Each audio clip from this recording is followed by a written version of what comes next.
10 reasons why this is a great time to start a business for yourself. Number one, when a season like this show up, unfortunately, many people don't make it, which means there is less competition. Anytime there's less competition, if you got a better story, you're able to get in front of the customers better. So again, point number one, during a recession, there is less competition, bigger opportunity for you if you can survive and thrive during this type of a season. Point number two, all-in mentality.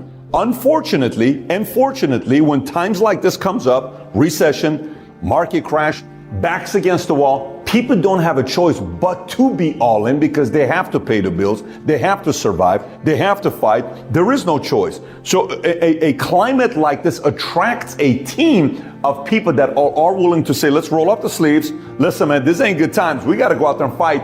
And everybody has a higher all-in mentality during a season like this than when it's a perfect season. Point number three, access to good talent.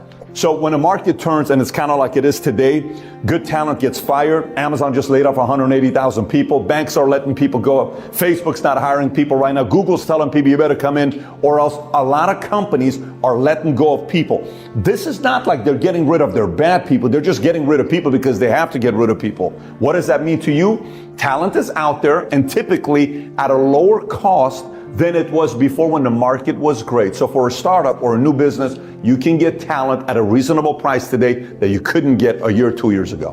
Point number four, everything is cheaper today when it comes down to vendors. For example, if you want to get office space today, there's plenty of office space, plenty of markets that you can get typically discounted when the market is a little bit, uncertain about what's going to be happening. Vendors, less customers, they need business, they're willing to talk to you. For me, I started my own insurance company in 2009.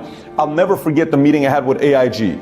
I'm having a meeting with AIG. They got 20 executives sitting that fly out to their office in Houston, and they're all sitting there, and every second of the day, the news is talking about AIG is going out of business. And me, I need a contract with an insurance carrier. So I'm sitting in a corner of the table by myself, everybody's sitting around, I'm writing stuff on the board, trying to get them to do business with me. Finally, one of the guys says, listen, let's just face it.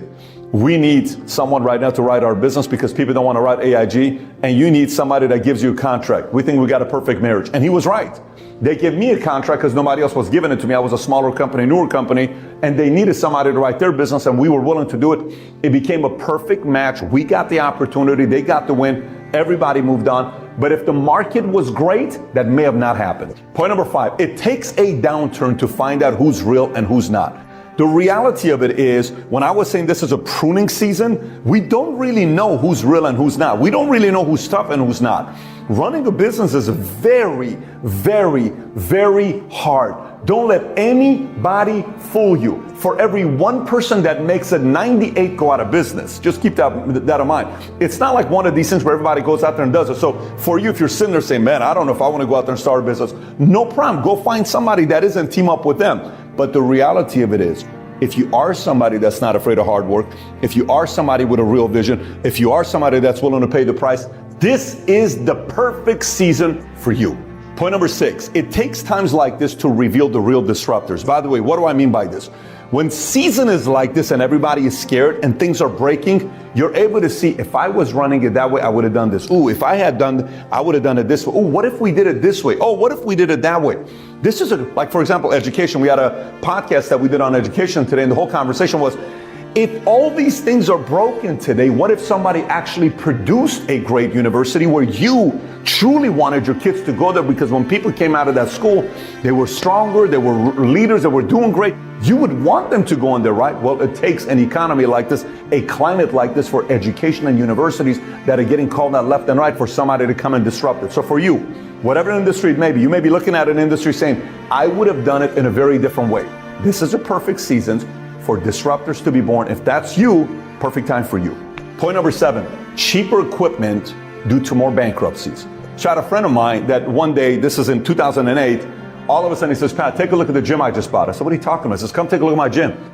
I go to his place. He's got unbelievable equipment. The guy prior to him bought this gym. He bought state-of-the-art equipment, spent like $500,000 for this massive gym.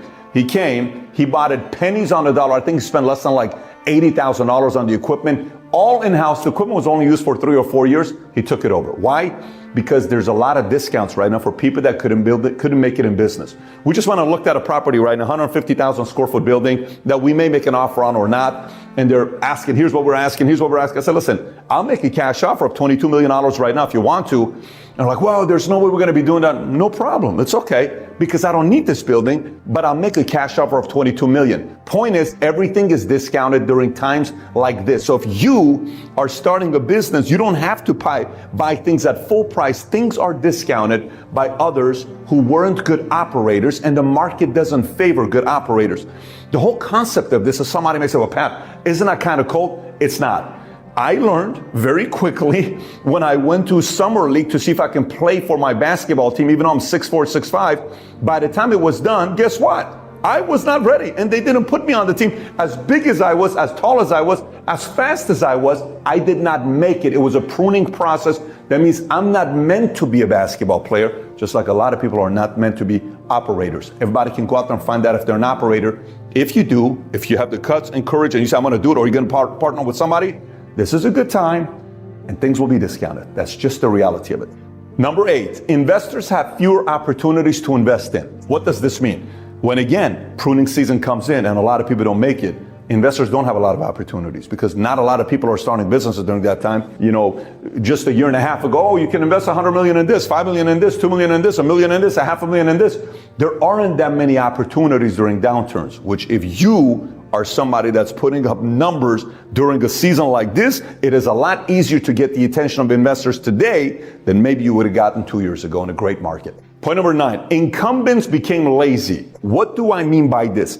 If you're getting into a marketplace and say somebody went on a 7-year run and the company grew, their business is doing very, very well, typically success makes people lazy. Unfortunately, a lot of times people are like, oh my God, look how we're doing, look how much money I'm making. They golf 6 days a week. They golf 5 days a week. They sleep in, they go home earlier. Most people compete that way. So when you do come in and you choose to compete, you're making them work. Listen to me. I'm going to give you something, a little bit of an insight. Nothing is more exciting as a competitor when I make my competitors work. It's so awesome when you do that. When your competitor sits there and they're like, man, I've been free for the last 5 years. No one's been saying anything to me. I've been sleeping in. I've been kicking back. I've been drinking. I've been partying. What the hell is this new business doing making me go to work? They don't like that. This is an opportunity for you to make them go to work. Because quite frankly, a lot of people haven't been working for a long time. They've just been acting like it. So the success makes it seem like they're working. They have not been working. You come in, you're not afraid of work. You see blind spots, perfect opportunity for you to go out there and do something with your business. Point number 10, the opportunity to stretch a dollar. So what does this really mean? If you're born in a wealthy family and the family is rich and it's like, well, how much is this thing? $800, I'll take it, right? But if you're born in a poor family and somebody says, how much is this thing? $800. $800? Yeah, why?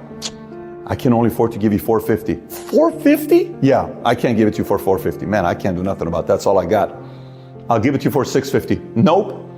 Most I can go is $550. All right, whatever, take it at $550. See, the guy that's got money would have taken it at $800, but the guy that doesn't have money and is trying to stretch the dollar just saved $250. When you start a company, everybody who's part of that startup learns how to stretch the dollar in every possible way.